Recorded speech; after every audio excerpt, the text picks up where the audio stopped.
Bonjour à tous, c'est avec beaucoup de joie que je me retrouve devant vous ce matin et j'espère que vous allez bien et que cette première semaine de confinement n'aura pas été trop compliquée pour vous. C'est donc depuis leur salon que les prédicateurs vont vous parler pendant ces prochaines semaines. Les prédications auront une durée plus courte pour permettre que le message puisse être plus digeste. Si nous sommes là, c'est afin de vous encourager à mieux connaître qui est Jésus. Ce matin, je vais introduire une série de prédications qui concernera les premiers chapitres du livre de l'Apocalypse, avec notamment les lettres aux sept églises. Apocalypse, j'entends déjà, parler de la fin des temps maintenant, c'est un peu moyen. Les lettres aux sept églises ne parlent pas de cela. Elles parlent de l'amour de Jésus pour son église. Donc, un programme passionnant, et j'aimerais vous donner envie de lire le début de ce livre de l'Apocalypse. L'Apocalypse est un livre d'espérance. L'auteur du livre, qui est un témoin du ministère de Jésus, y proclame la certitude que son Seigneur, victorieux, reviendra pour défendre ceux qui ont placé leur foi en lui et aussi pour juger ceux qui ont refusé son amour. Mais ce livre est aussi un livre d'avertissement. Les églises qui ne suivent pas la pensée de Dieu sont averties par Jésus. Bien que 2000 ans soient passés depuis la rédaction de ces écrits, ce livre reste une source de réconfort, de défi, mais aussi d'incompréhension, il faut le reconnaître. Et c'est normal, puisque tous les faits qui sont mentionnés dans ce livre ne sont pas encore accomplis. D'ailleurs, à ce sujet, 3 conditions essentielles nous seront profitables pour pouvoir profiter de l'étude de l'Apocalypse. Tout d'abord, une attitude d'humilité. Pour étudier ce livre, il faut apprendre et il faut désapprendre. Il faut reconnaître à certains moments son ignorance et remettre en cause sa propre lecture de ce livre. Il faut avoir aussi une attitude de respect à l'égard de Libre. C'est le seul moyen de pouvoir percer certains secrets. Interprétons la Bible par la Bible. Et puis aussi, il faut avoir une attitude objective.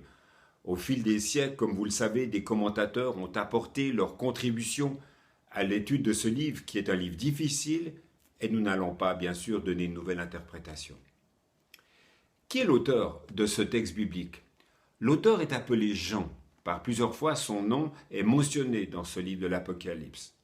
Il est écrit depuis l'île de Patmos, île qui se trouve dans la mer Égée, où une colonie de bagnards exploitait des mines. Jean est là à cause de la parole de Dieu et du témoignage de Jésus. Voilà ce qui nous est dit au verset 9. Apparemment, il est exilé. Lorsqu'on lit l'ensemble du livre de l'Apocalypse, on s'aperçoit que l'auteur connaît bien l'Ancien Testament. D'après la tradition, il est probable que ce Jean-là serait l'un des premiers disciples de Jésus, le fameux Jean, fils de Zébédée. À quel genre de récit avons-nous affaire? Toute personne qui a déjà lu entièrement ce livre biblique se rend rapidement compte que l'on ne peut pas classer ce livre dans un seul genre littéraire. Il conjugue 3 genres différents. Il y a le genre prophétique, il y a le genre apocalyptique qui annoncerait les faits des derniers temps, et puis c'est aussi d'un style littéraire de type épistolaire, c'est-à-dire que ce sont des lettres qui ont été écrites. Si vous avez lu les textes de l'Ancien Testament comme ceux d'Ézéchiel ou de Zacharie, vous pourrez vous rendre compte des similitudes dans la forme entre ces différents récits. Mais sous la forme et sous la plume plutôt de l'apôtre Jean, le message qu'il annonce n'est pas celui de catastrophe prochaine. C'est une affirmation triomphante. Dieu est déjà intervenu en faveur de son peuple. Le mot apocalypse est un mot qui veut dire révélation. Et ce livre a été écrit dans une période de crise, pour une période de crise où le mal semblait être plus fort que tout. Ce livre encourage donc les chrétiens à résister à ces forces du mal et à attendre la victoire finale de Dieu. Voilà, nous allons, après cette introduction générale, entrer dans le texte de ce jour. Lisons maintenant donc le chapitre 1 de l'Apocalypse à partir du verset 9. Moi, Jean, votre frère, je souffre avec vous. Avec vous, j'appartiens au royaume de Dieu. Avec vous, je reste patient en étant uni à Jésus. Je suis déporté dans l'île de Patmos parce que j'ai annoncé la parole de Dieu et que j'ai été le témoin de Jésus. Le jour du Seigneur, l'Esprit Saint me saisit et derrière moi, j'entends une voix puissante comme le son d'une trompette. Elle dit, « Ce que tu vois, écris-le dans un livre. Ensuite, envoie-le aux 7 églises suivantes, à Éphèse, Smyrne, Pergame, Thyatire, Sardes, Philadelphie et Laodicée. » Je me retourne pour voir qui me parle et je vois 7 lampes en or. Au milieu des lampes, il y a quelqu'un qui ressemble à un homme. Il porte un vêtement long et une ceinture en or autour de la taille. Sa tête et ses cheveux sont blancs comme de la laine, d'un blanc très clair. Ses yeux brillent comme du feu, ses pieds semblent faits d'un métal très solide que le feu a rendu brillant. Sa voix est aussi forte que le bruit des vagues de la mer. Dans sa main droite, il tient 7 étoiles. Une épée pointue qui coupe des 2 côtés sort de sa bouche. Son visage brille comme le soleil à midi. Quand je le vois, je tombe à ses pieds comme si j'étais mort. Mais il pose sa main droite sur moi et dit « N'aie pas peur. Je suis le premier et le dernier. Je suis le vivant. J'étais mort et maintenant je suis vivant pour toujours. Et j'ai le pouvoir sur la mort et sur le monde des morts. Écris donc ce que tu as vu, ce qui se passe maintenant et ce qui doit arriver ensuite. Voici le sens caché des 7 étoiles que tu vois dans ma main droite et des 7 lampes en or. Les 7 étoiles sont les anges des 7 églises et les 7 lampes sont les 7 églises. »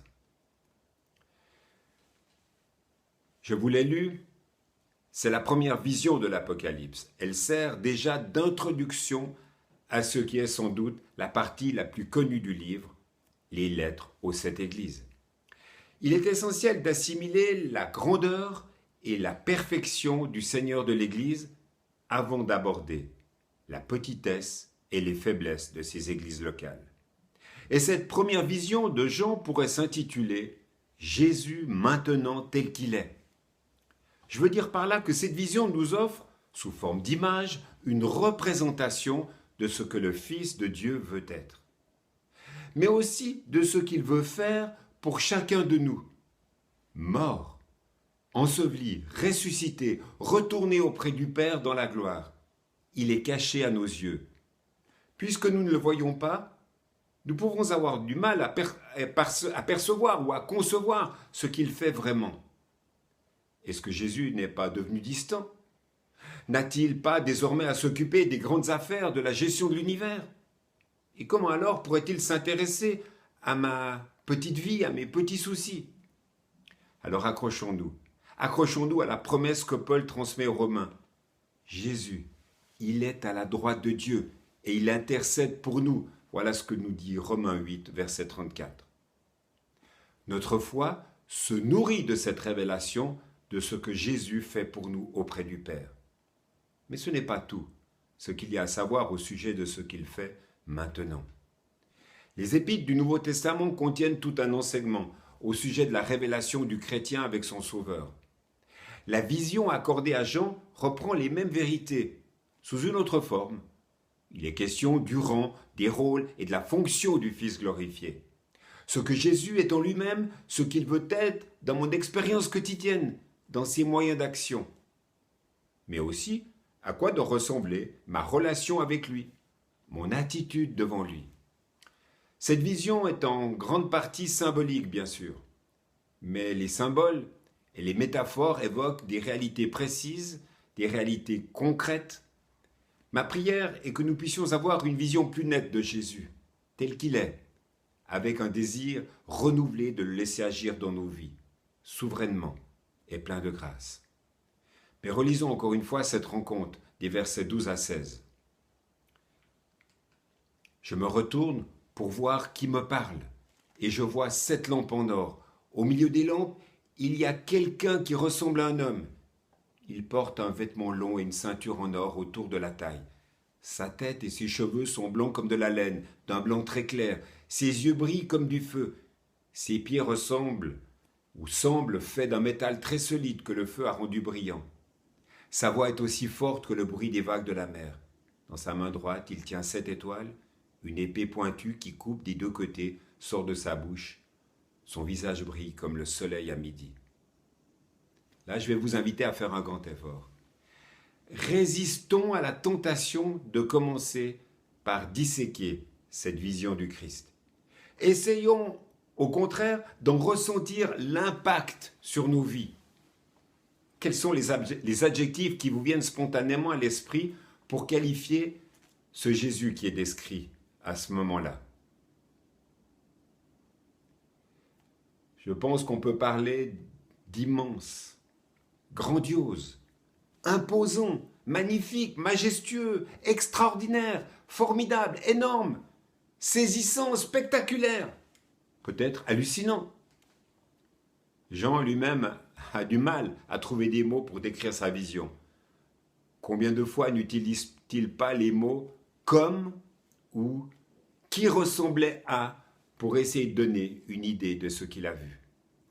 Nous ne sommes pas tous égaux devant l'imagination, mais même si l'on n'a qu'un minimum d'imagination, on ne peut éviter de trouver impressionnant ce que Jean a vu.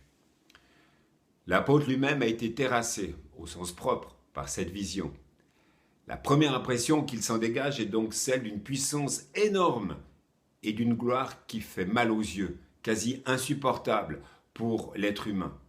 On a envie de reprendre la louange du verset 6. À lui la gloire et le pouvoir à tout jamais. Amen. Ensuite, à regarder de plus près, nous nous rendons bien compte que nous avons affaire à un personnage de taille humaine. C'est ce qu'indique l'expression « quelqu'un qui ressemblait à un fils d'homme ». Le Fils incarné reste homme, certes homme ressuscité, certes homme glorifié, mais il est toujours celui qui sait ce qu'est la vie humaine. Notre imagination pourrait s'enflammer et le représenter grand comme la tour Eiffel, mais il faut tenir compte aussi du fait que ce Christ glorieux s'approche de son serviteur Jean, se penche et il pose sa main sur lui. Évitons que ces détails de ce texte, de cette description de Jésus, deviennent les arbres qui cachent la forêt. Notre Seigneur est redoutable, tellement redoutable que personne ne peut tenir devant lui. Même Jean, son humble serviteur, son fidèle ami, est comme foudroyé. Comment alors ses ennemis pourraient-ils tenir devant lui au jour du jugement? Mais le plus fort, c'est que ce Christ redoutable pose sa main sur celui qui tombe à ses pieds et lui dit « N'aie pas peur ». L'attitude de Jean me rappelle le prophète Ésaïe devant la sainteté de Dieu dans Ésaïe 6. Je crois qu'il y a ici un appel à mettre de l'ordre dans nos idées et dans nos attitudes à l'égard de Jésus. Tout d'abord, dans nos circonstances de la vie, et on peut penser à toutes les circonstances que nous vivons en ce moment, dans ce temps de confinement, Jésus nous redit « N'aie pas peur ». Quel encouragement, mes amis, quel encouragement magnifique dans ces temps troublés. Oui, Jésus est là, il est présent. Oui, dans sa grâce infinie, il consent à être notre ami, notre plus proche. Mais il ne sera jamais notre copain. Oui, il connaît la condition humaine. Il comprend nos tentations dans ce temps de confinement. Mais non, il ne peut pas fermer les yeux sur le péché, ni approuver nos compromissions, nos petits arrangements avec le mal. D'ailleurs, ce sont, après tout, nos péchés qui l'ont envoyé à la croix. Oui, il veut nous guérir de tous nos peurs, mais cela ne peut pas se faire si nous manquons de respect pour lui. Si nous voulons qu'il nous dise « N'aie pas peur », nous devons commencer par tomber à ses pieds, c'est-à-dire avoir une attitude de confession, de reconnaissance, combien il est magnifique, combien il est glorieux, combien il est grand, combien il est aimant à l'égard de chacun d'entre nous.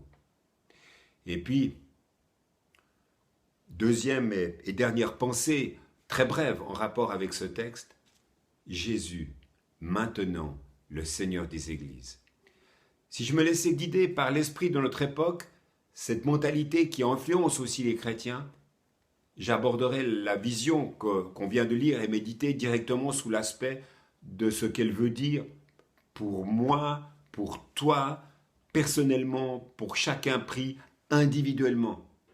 Mais si je faisais cela, je trahirais la forme et la présentation que l'Esprit Saint a suggéré à Jean. Permettez donc moi d'insister sur le fait que le Christ qui se révèle ici veut d'abord être reconnu comme le Seigneur des églises, comme le maître de ces églises locales qui se réclament de lui en divers lieux. Jésus veut bien évidemment se révéler à chaque chrétien, mais ces chrétiens, il s'attend à les trouver dans les communautés.